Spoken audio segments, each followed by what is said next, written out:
Hi everyone, this is Jim. Welcome to episode 42 of Opening Basics, the Jobava attack.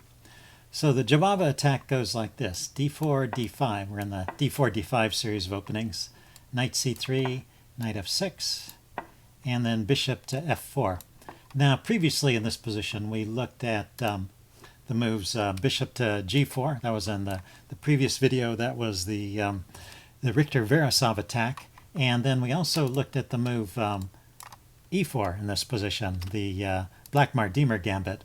But bishop to f4 is something that people are starting to call the Jobava attack. I don't know if this is an official name just yet, but Chess Explained, Christoph Selecki and Power Play Chess, Daniel King, are both using that terminology. So I thought I would follow along, and it makes some sense. I looked it up in the database, and of course, Jobava was not the first person to play this. This goes back to the oldest game I found was by James Mason, who apparently really liked this bishop f4 move.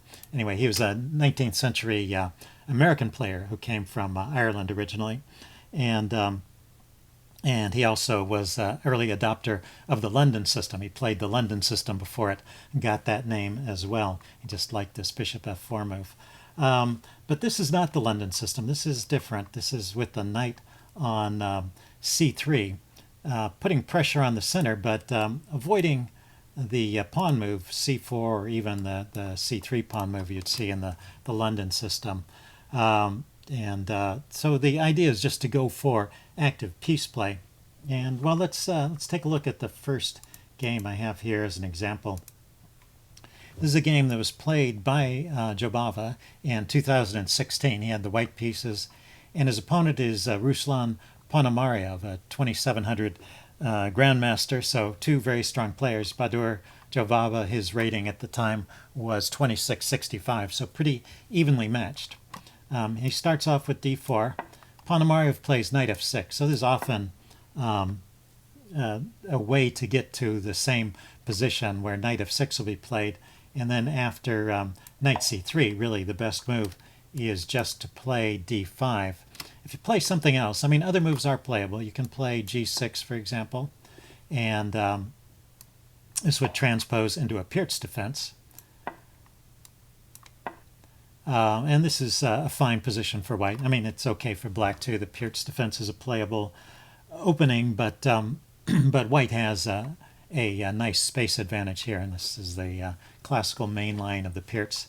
You can also get to other openings. So, for example, if you played d6 here instead of g6, again, you could also go with e4 immediately. And all of these openings are lead to some advantage for white, so nothing to be afraid of there. And so really d5 is the only move that, it puts a stop to the immediate e4 unless you want to play a gambit. And it's the move that brings black closest to equalizing. So it's really the best move in that position. So bishop to f4. This is the Jobava attack.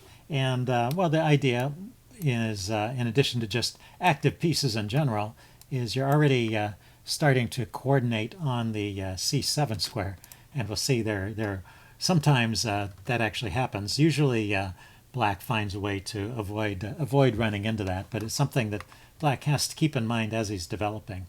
Now Ponomarev here plays what I think is the best response. There are several responses here, and we'll look at them.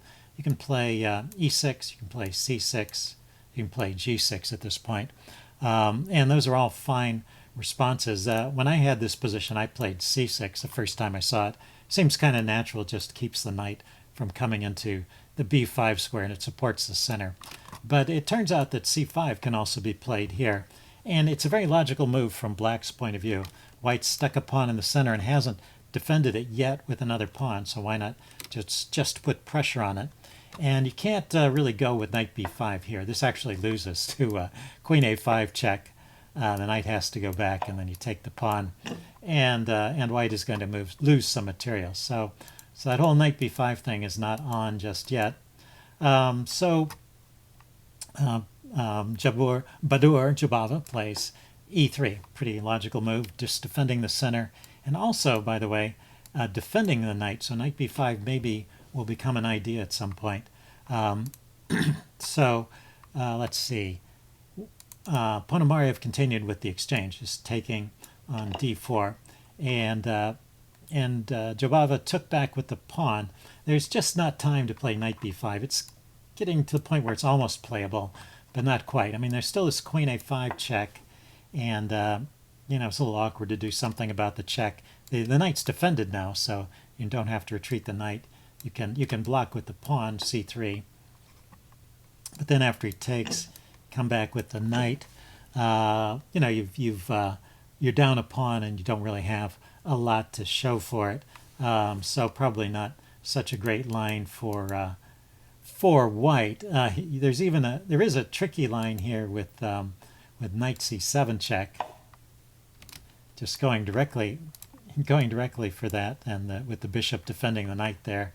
But this is pretty tricky. You have to worry about this pawn going with check, although the rook is hanging. Anyway, black also comes out slightly better from all the complications. So in this position, once again, it's not really yet time to play knight to b5 and go for that little tactic there. So you just take back in the center, and now Ponomarev played a3. So now this knight b5 idea is prevented, and it's a decent position for black as well as for white. But white is happy. Jobava is happy with this kind of position because it allows him to develop all his pieces and get them out very quickly.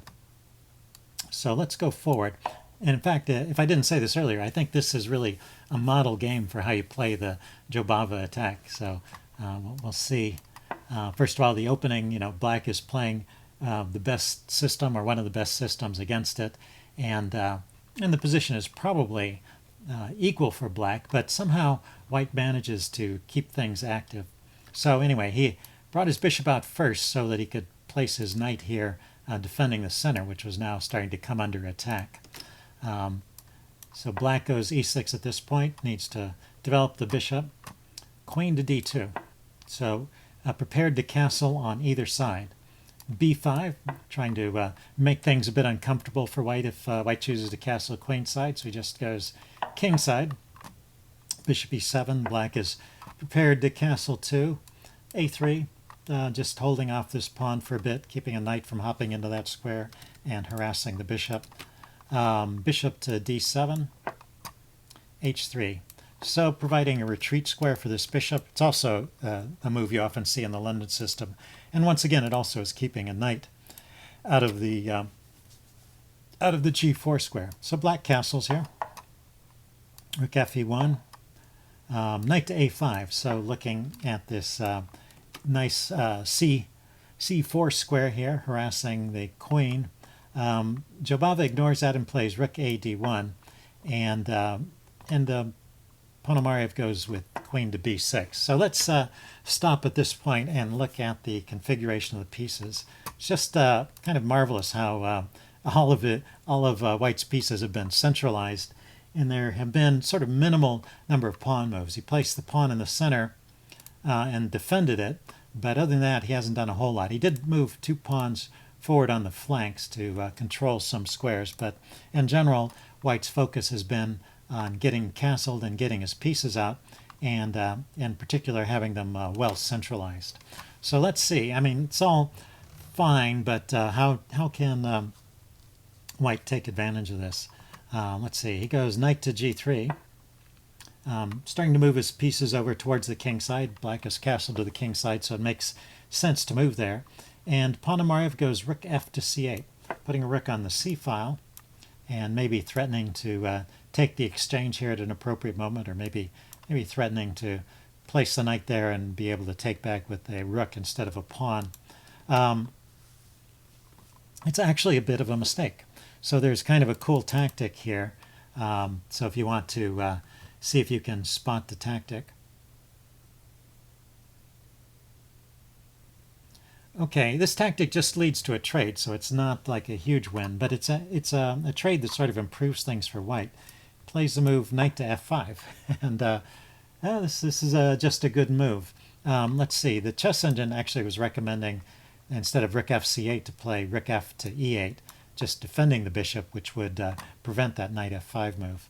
anyway, he went, Ponomarev went rook fc8.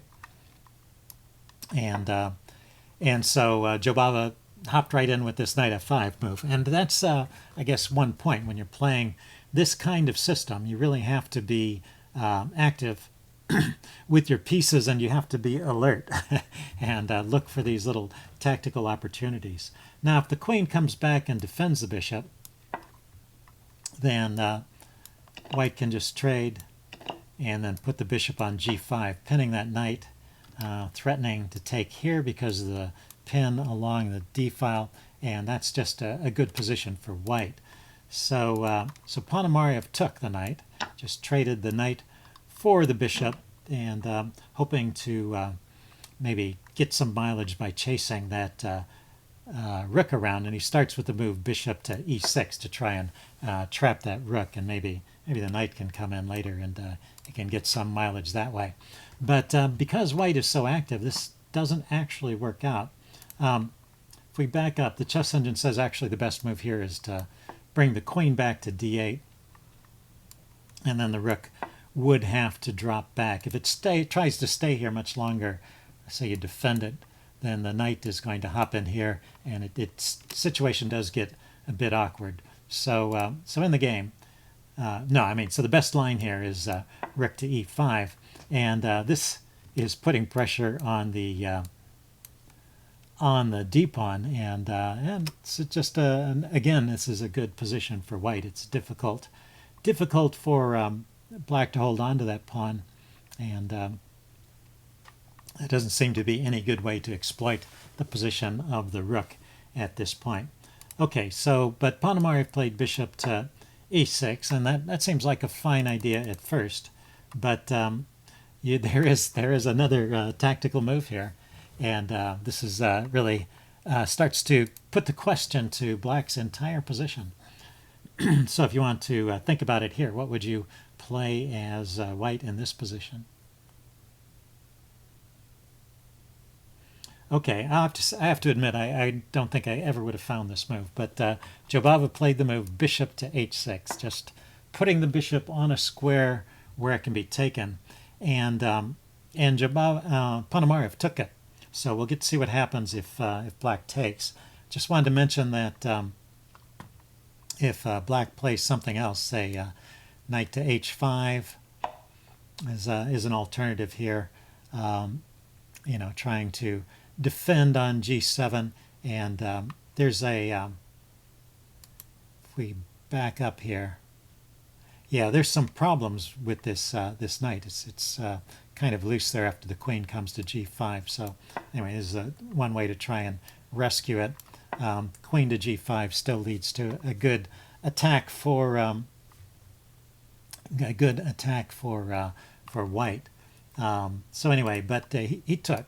G takes h6, and now the knight is loose, and so the queen comes out. Queen takes h6, just threatening to win a piece back, and having disrupted the king side, white would be much better. Ponomarev tries rook takes c3 here. Let's see. If he tries to save the rook directly, there's another attempt here. He could have played knight to e4, but now this can just be taken off, and after takes back, there's this great tactical move, knight takes d5. And you could play knight to d5 if he had taken with either pawn. It doesn't matter. The point is there's a pin here. The queen is actually loose on b6. Bishop is pinned, so I can't take the knight. The knight is hitting the queen, so the queen needs to move. And if the queen drops back here, knight to f6 check leads to mate. So this is leading to huge material losses. At this point, black basically has to give up the queen to survive.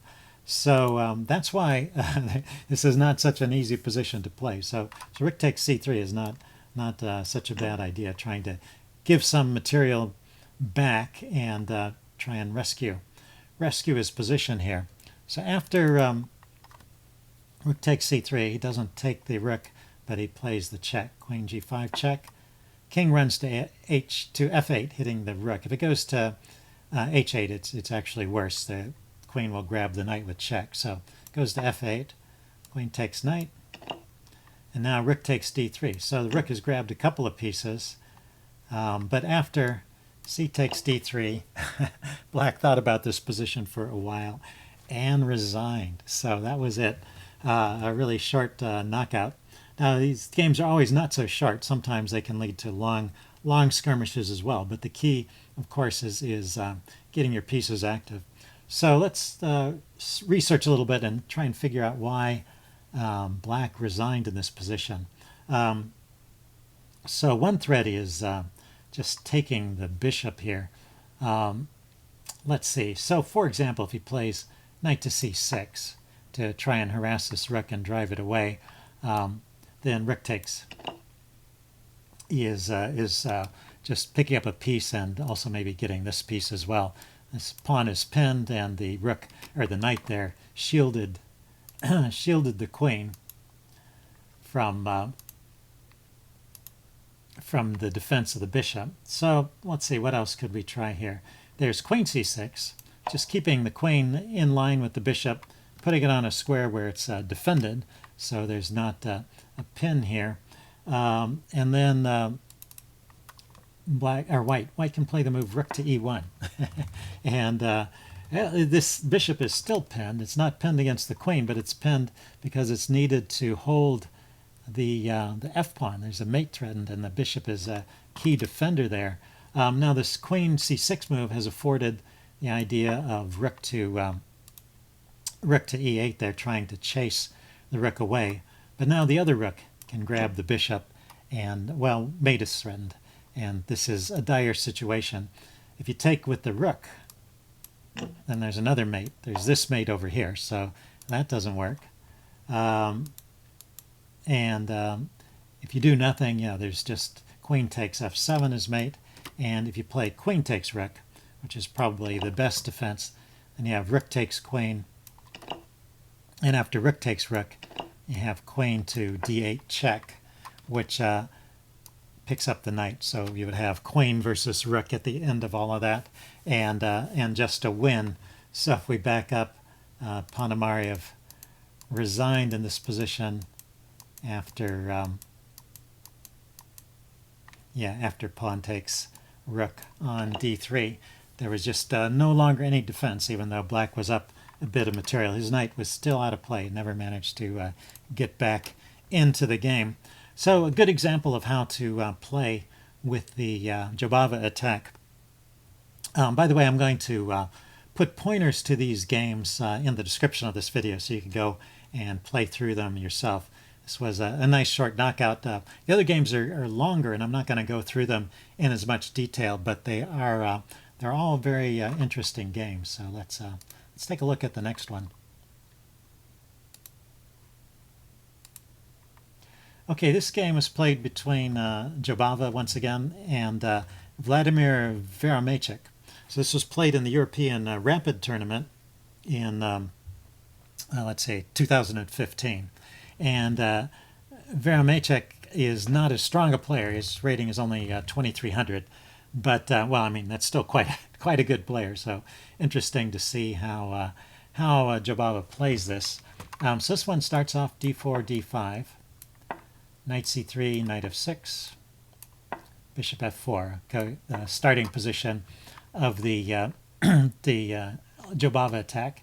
Vladimir played c6 here, and as I mentioned, this I think is kind of a natural move. Maybe it's not the strongest move here because putting pressure on the center with c5 makes a lot of sense. But c6 also keeps the knight out of that b5 square and just creates a strong point on d5. So not a bad move either. And Jobava just plays e3 and develops his pieces. Get bishop to f5 now. h3, once again allowing the bishop to retreat if necessary. By the way, the chess engine has an interesting idea here. It thinks that f3, I think this is in the opening book too, f3 is an interesting move here. It's also is a move you see in the Richter-Verasov attack with the idea of, once again, building up to e4. So that's an alternate way of playing this position. But, well, Jobava went with h3. h6. This is a rapid game, too, so He's probably just going directly for the setup he's most familiar with. Knight f3, knight bd7, and g4, kicking the bishop. So maybe this is still a position that's about equal. You know, g5 is probably not, or g4 is probably not the best move there. It is a bit of a risky move, but just interesting to see how it can be played. So the bishop drops back to h7. He plays bishop d3, just ready to trade off the light squared bishop, which he does. He takes. I'm sorry. Black took with the knight. And then he played queen to d3. So just got the queen off the back rank and is prepared to castle queenside. You know, he's kind of messed up his kingside pawns, but there is that option when you develop your pieces quickly, you can castle to either side. And also because you haven't moved the c-pawn, so the queenside is a little more secure than it is in some other openings, more typical queen's pawn openings. So let's see, he plays knight h to f6, bringing the knight back into the game. Castles. Queen to a5, playing here on the queenside, putting pressure on white's king. A3, so that he won't have to be defending that pawn forever. And then knight to b6. So knight to b6 seems to be the first move that gets white into a little bit of trouble, although I have to say it's a pretty natural move. There's a couple of things you might criticize about it. One is that it's not helping black get closer to castling, and that becomes an issue. So maybe it'd make more sense just to develop the bishop. And then the other critique is from the chess engine, which thinks that b5 is a move to play here, and just try and immediately bring some pressure against the king over here on the queen side. It's also a very logical way to play. So knight to b6, which is played in the game, is a slight mistake. And Jobava hops on this idea by bringing his knight over to the queen side and starting to make things, you know, it just turns out that white's pieces sort of get in a logjam over here on the queen side.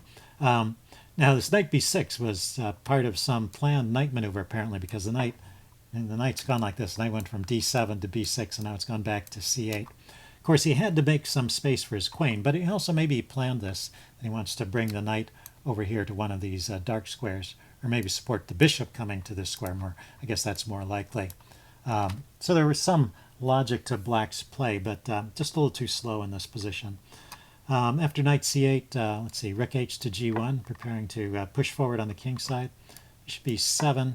Guess he decided against that bishop d6 idea. And now h4.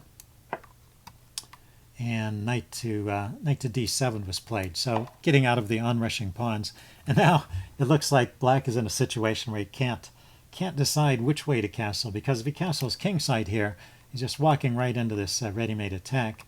And at the same time, his pieces are in the way of any kind of queenside castling. So yeah, black is already in some trouble here. Jobava pushes on the g5. H takes. This knight comes around to f8 with the idea of stopping this pawn, I suppose.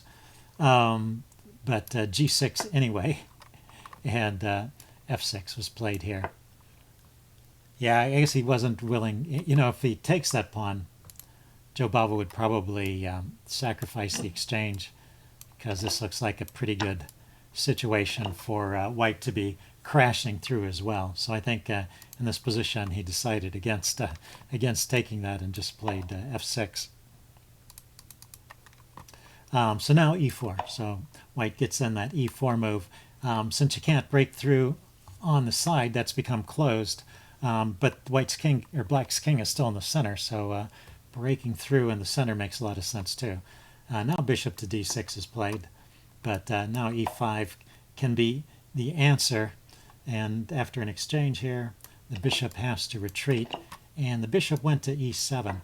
Apparently this was still somewhat playable if the bishop dropped back to b8, staying on this diagonal. It looks like a terrible a terrible position in any case, but well, it's not over.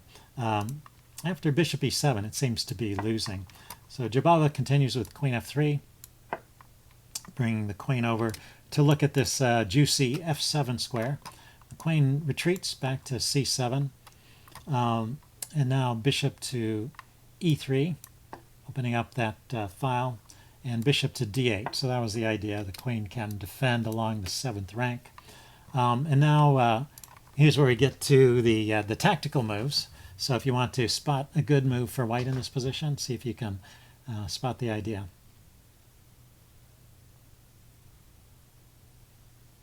Okay, I'm going to give the answer away now. He played knight d to e4. And yeah, it's moves like this that make Jobava's games so fun to watch. So can black take that pawn? He chose not to. And I looked at this one a bit with the chess engine. It seems like after taking, I mean, it just looks terrible because the king has no squares. The 2 files on either side. Well, it's not true. There is 1 square there. The 2 files on either side of the king are under enemy control. Things are looking pretty desperate. Let's see. And knight takes e4 would be a response. Maybe bishop to h4, trying to, I don't know. This is a position where black almost has no moves. So I was just trying to find a move. The chess engine says rook g8 is the best move, which didn't make a whole lot of sense. This at least maybe opens up some squares for other pieces to occupy, but he's still got to get the knight out of the way before he can bring the rook over. I don't know. Pretty terrible. But knight f6 check is deadly because if you take the knight, then this pawn comes forward with a check. Well, there's also pawn takes pawn as well. And let's see, if the king comes forward, you don't have rook check. Yeah, but things just fall apart. The knight can't be taken, and the king has to move, and it starts getting chased around. So anyway, that's all over. In the game, he tried b6. So again, knight f6 check was played. He took, and then g7 is actually the best move here, but he played e takes f6, which is also winning. And let's see, is there another point I wanted to go through here? This game goes on for a long time. Well, not too long. Let's go forward some moves without comment. I think this is all reasonably logical. And then there was one nice tactic here. Yeah, he's threatening to bring his rook down to the 7th rank. And black played queen to d7 here. Maybe planning to take the knight. And that didn't work out so well. The question here is what happens if you take the knight? C takes d5.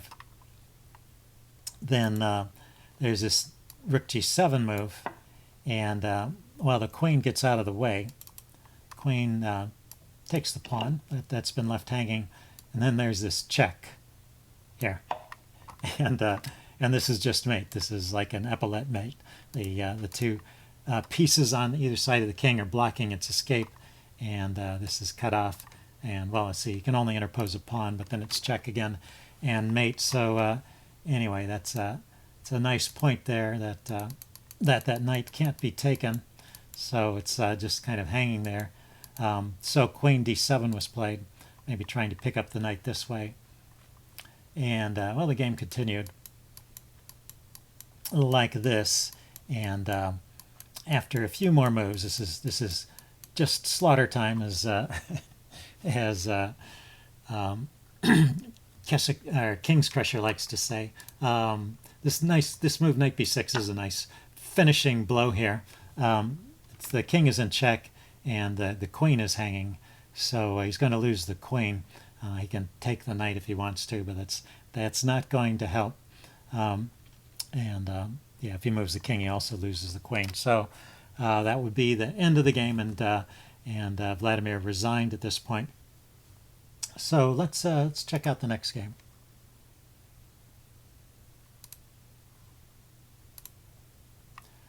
This is Jobava playing Wei Yi, and Wei Yi is an equally rated player with Jobava. They're both 2,700 players. He's also a young Chinese grandmaster, very strong player. This was played in the World Blitz Championship, so I won't go over this in as much detail, but it shows another way of responding to the Jobava attack. So we get this d4, knight f6, knight c3, d5, as we've seen before, bishop f4. And now he tries the move e6. And after e6, there's a couple moves that you can play here.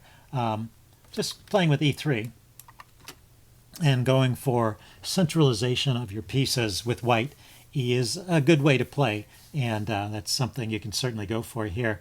But you also have a more, or an exciting option, I guess, an interesting option, when knight to b5. This is a position where you can play it immediately.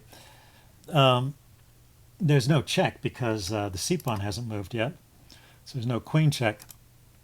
So even though the knight is undefended there, it's putting pressure on this c7. Well, it's not just pressure, it's threatening directly to take it and fork the king and the queen, so it needs to be defended with the move knight to a6. So this is, knight a6 move is kind of forced, and even though later this knight retreats from b5 without ever taking, black will also waste a move getting that knight back into play. So, you know, it just is one of those moves that, while not leading to a huge advantage, it creates a different and an interesting position on the board.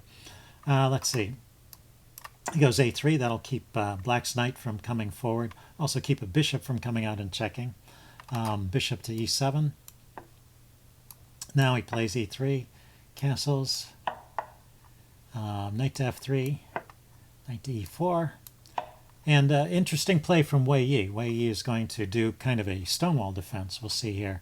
This knight goes to d2 and he plays f5. So he's setting up this kind of stonewall setup.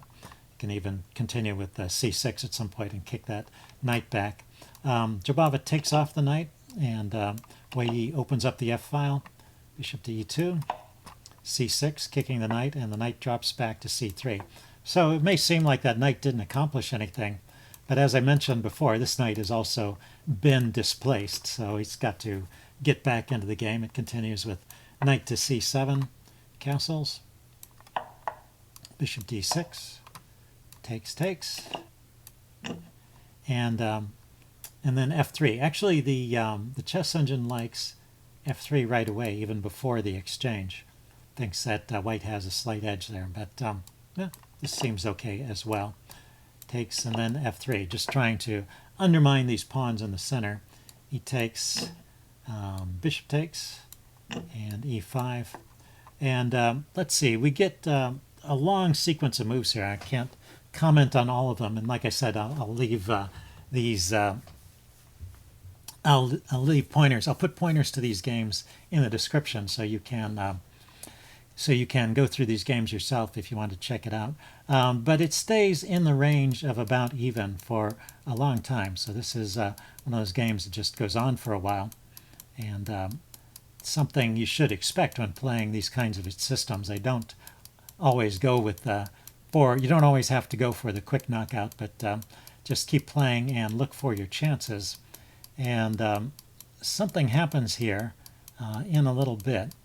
Let's see, we're on move 35 is where things start to change. So after, this is move 35, so this exchange has left us with just a queen and a knight each, and it looks like a pretty even position, but there's still a few little things about the position that make it maybe a little bit awkward for black.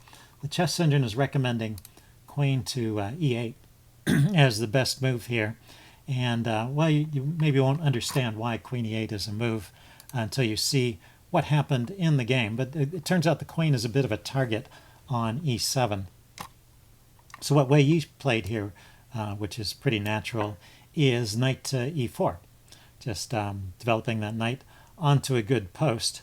But there is a weakness here, and it's tactically motivated. I'll ask you the tactic on the next move. First, knight to g6 was played, kicking the queen around. The queen went to f7, offering an exchange. And so here's the tactic. What does white play in this position?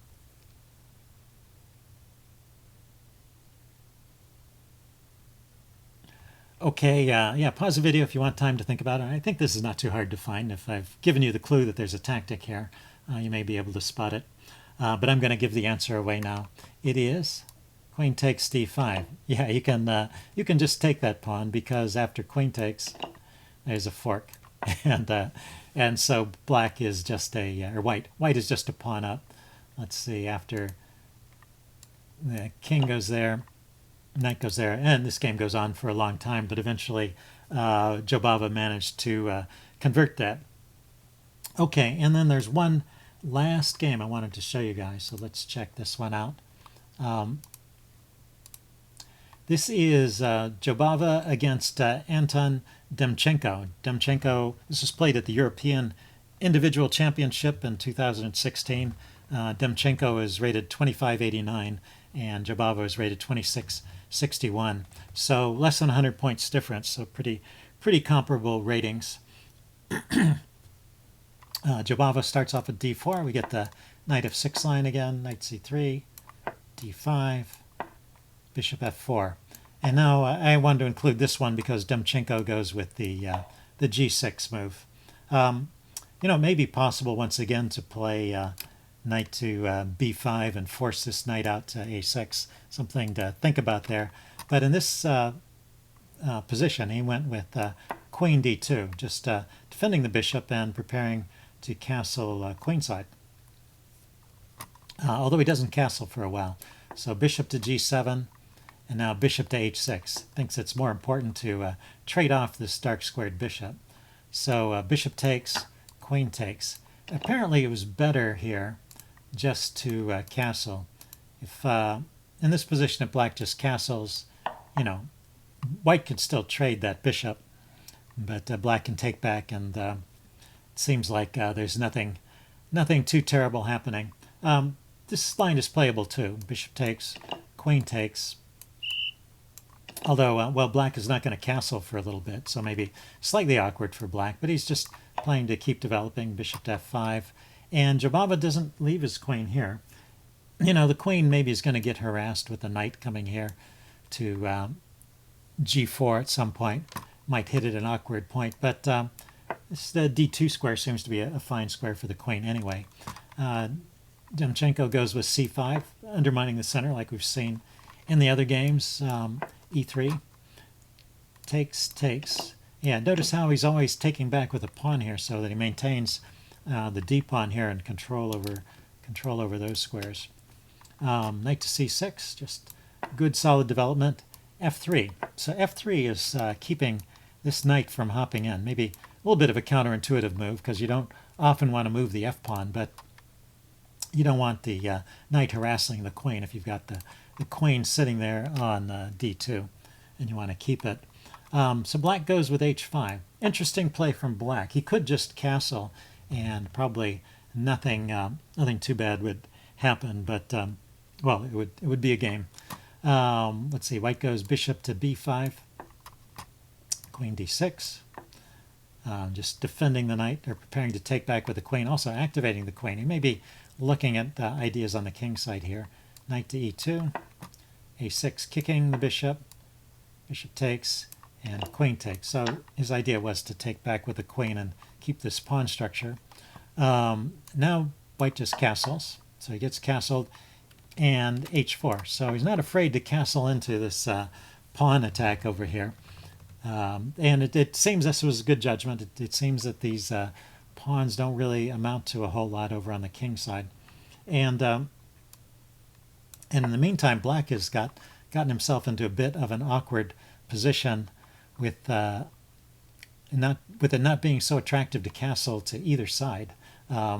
If he castles to the king side, then he's no longer got the rook behind the h-pawn, and these advanced pawns don't make so much sense. And if he castles to the queen side, it's kind of open.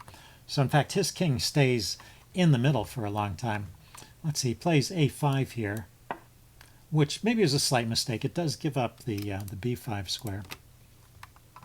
But anyway, it prevents white from playing a5 and clamping down on those pawns. Rook f to e1, putting the rook in the center, king to f8. So that's what I mean about the king staying in the center. He wanted to get away from potential pins on the e file, I guess, but he didn't want to move the rook. I mean, he could have castled that point too. Although it would have left the pawn undefended, it's not immediately under attack. But anyway, played king f8 there, and keeps the rook on the h file. Knight to f4, e6, defending the center. Rook a to c1, knight to e8, so starting to regroup the knight. Knight to b5. So that's why, giving up that b5 square is one of the things that happened when Black played that a5 move. So the knight is starting to take advantage of that, and you can start to feel that c5 or c4 is in the air, open up some lines here on the queen side, or looking at the center even, and starting to get some pieces pointed at the black king there. Knight to d6, so trying to trade off, trade his way out of these difficulties, and knight to d3, just kind of ignoring this threat to win a pawn here. It seems like, I was kind of surprised he didn't take it. What Black played was bishop takes d3. So I was looking at this a little bit. Well, later he plays knight takes b5, but why not right here? Knight takes b5. White can throw on knight e5 and say the queen stays somewhere in touch with the knight here. So now you take knight and the queen takes. Seems like White has won a pawn. I mean, Black has just won a pawn there, but it's just not good to win that pawn. This is allowing c4 with tempo. c4 also, by the way, defends the b pawn, which was under fire there, and this is just opening up lines while the king position is a bit awkward. Let's see, it might continue like this: d takes c4, rook takes c4, king g7, and queen to c3, and we're preparing to invade on the 7th rank here, maybe triple on the c file. And even though White is a pawn down, he's got a pretty good position here. He's got the advantage and interesting attacking ideas. So so Black chose to take this knight off first. So he took back with the c pawn, opening up the rook onto the queen, opening up the c file. Queen goes over to b6. Now queen to f4, taking a look at this pawn and the king behind it, pinning the f pawn. And at this point, Black chose to take the knight off. Knight takes, he takes, and rook to h5. So trying to develop this rook and well, get it out here where it can maybe harass the king and defend the queen from on top. If so, here's another point where Black could have grabbed the pawn, but if he plays queen takes b5, there's a very nice tactic taking advantage of the pin here. There's rook takes e6, so the pawn is still not safe to take, and this is also threatening the g6 pawn. So there's trouble there for Black. So Black played rook h5 here, and now yeah, just rook to c5, defending the b pawn and getting the rook in a position to put pressure on the center or double on the c file. The king went to g8 here, getting out of the pin. The queen went to f6. So it seems that Black still has a playable position here, although it's somewhat awkward. But well, his next move is probably the losing move. He played the move rook to h8. Kind of a mysterious move, and in fact, it immediately, he may be using time pressure here. Anyway, it immediately allows rook takes d5, although Jobava didn't play that either, so it could be both of them were in time pressure. Let's see, best would be rook f5, just giving up a pawn. So now, now Black is a pawn down, but it seems that he's chased that queen away, and White's extra pawns are not so, well, it's only one extra pawn. He's got 2 pairs of doubled isolated pawns. So it's better for White, but it's not a huge advantage, and probably Black could play on. So it seems like this rook h8 move was a critical mistake here. And like I said, Jobava could have already just taken the d pawn here. I played rook e to c1, and then queen d8 was the response. And after this exchange, queen takes, rook takes, rook to c7. He just goes on to win this endgame. Let's see, king g7 and rook takes b7. He's just a pawn up, and it's a rook and pawn endgame that he plays very well. So it's worth taking a look at, particularly if you have an interest in these rook and pawn end games. But that's where I'm going to end this coverage, which is really about the opening. So to wrap it up, it's an interesting opening where you don't necessarily get an advantage out of the opening. You get basically a position which is equal with best play, but where your pieces are very active, and the play seems pretty natural. It's you do the typical things. You centralize your pieces, and you put pressure on your opponent, and you look for your tactical shots. And there's a lot of flexibility in it, in that you can castle queenside or kingside. So those are points to keep in mind. In the next video in this series, I'm going to that finishes what I had to say about the d4, d5 minor openings. What I want to do in the next video is talk about putting together a repertoire against these minor openings. So I'll be taking a look at it from the black point of view, and just seeing if I can come up with some kind of system that will help you survive all of these random openings that white can throw at you without having to learn a whole bunch of theory. So that's the idea, and I will see you then.